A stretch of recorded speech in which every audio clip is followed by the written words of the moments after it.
નમસ્કાર દર્શક મિત્રો, સત્યમેવ જયતે લાઈવ ન્યૂઝમાં આપ સૌનું હાર્દિક સ્વાગત છે। No drug awareness program Brahma Kumaris Atladara ખાતે ITM vocational university, Om Shanti organization અને શાઇનિંગ સ્ટારના સહયોગથી 600 જેટલા વિદ્યાર્થીઓ અને અનુયાયીઓ સમક્ષ રીલ મેકિંગ સ્પર્ધા થકી નો ડ્રગ્સ અવેરનેસ પ્રોગ્રામ કરતી વડોદરા શહેર એસઓજીના પોલીસ ઇન્સ્પેક્ટર શ્રી એચ.ડી. રાત્રાનાઓ દ્વારા અવારનવાર વડોદરા શહેરના જુદા જુદા વિસ્તારોમાં આવેલ સ્કૂલ કોલેજોના વિદ્યાર્થીઓમાં નશીલા પદાર્થો વિશે અવેરનેસ લાવવા તથા આવા નશાનું સેવન ન કરે અને સમાજમાં ફેલાતા દૂષણને અટકાવવા અને જાગૃતિ ફેલાવવા સારું ડ્રગ્સ અવેરનેસ પ્રોગ્રામ કરવામાં આવે છે। તે જ રીતે એસઓજી ટીમ દ્વારા આઈટીએમ વોકેશનલ યુનિવર્સિટી, ઓમ શાંતિ ઓર્ગેનાઇઝેશનના સહયોગથી સે નો ટુ ડ્રગ્સ થીમ ઉપર રીલ મેકિંગ સ્પર્ધાનું આયોજન કરવામાં આવ્યું, જેમાં 264 જેટલા ઉત્સાહી વિદ્યાર્થીઓ દ્વારા ભાગ લઈ કુલ 45 ટીમો બનાવવામાં આવેલ અને ગત 16મી જાન્યુઆરીના રોજ તે પૈકી કુલ 10 શ્રેષ્ઠ ટીમોની પસંદગી આગળના રાઉન્ડ માટે કરવામાં આવેલ, જે આગામી રાઉન્ડની કુલ 10 ટીમોની સ્પર્ધા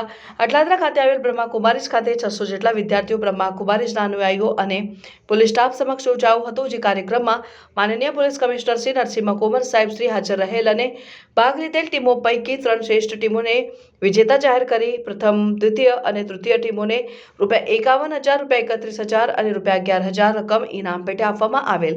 જે કાર્યક્રમમાં માનનીય પોલીસ કમિશનર શ્રી નરસિંહ કોમર સાહેબ શ્રી દ્વારા ડ્રગ અવેરનેસ અંગે સ્પીચ આપવામાં આવેલી। કાર્યક્રમનું સરસ રીતે આયોજન કરવા બદલ SOG police inspector Shri HD. Ratra, police inspector Shri CB Tandel, ASI Hirenkumar તથા એએસઆઈ આસિફ ઇકબાલ નાઓને પ્રશંસાપત્ર તથા મેડલ આપી પ્રોત્સાહિત કરવામાં આવ્યા।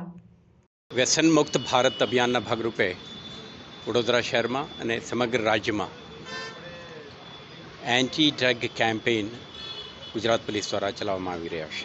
આના ભાગરૂપે આજે એક કાર્યક્રમનું આયોજન બ્રહ્મકુમારીઝ અટલાદરા ખાતે કરવામાં આવ્યું, જેમાં શહેરના ક્રિએટિવ યુથને એક અવેરનેસ માટે ઉપયોગ કરી શકાય એવા એક ફિલ્મ બનાવવા માટેનું કોમ્પિટિશનનું આયોજન કરવામાં આવ્યું। આમાં ઘણા બધા યંગ ડાયરેક્ટર્સ પાર્ટિસિપેટ કરીને આજે તમે જોયું કે કેટલાકને આપણે ફર્સ્ટ, સેકન્ડ, થર્ડ પ્રાઇઝ પણ આપી, કેટલાકને લેટર ઓફ એપ્રિસિએશન પણ આપી। આ ફિલ્મો આપણા અવેરનેસ કેમ્પેનમાં ઉપયોગ કરવામાં આવશે। સોશિયલ મીડિયા માધ્યમથી યુવા જનતા, શહેરના તમામ લોકો સુધી એન્ટી ડ્રગ અવેરનેસ અંગેનું એક મેસેજ પહોંચાડવાની આપણા પ્રયાસ છે। આપણા માધ્યમથી આપણે કહેવા માંગીએ છીએ કે શહેર પોલીસ જે ડ્રગ ટ્રાફિકિંગ કરતા ઇસમો વિરુદ્ધમાં એક અભિયાન તો છેડી છે, સાથે સાથે લોકો પણ આ કાર્યક્રમના હિસ્સો બને।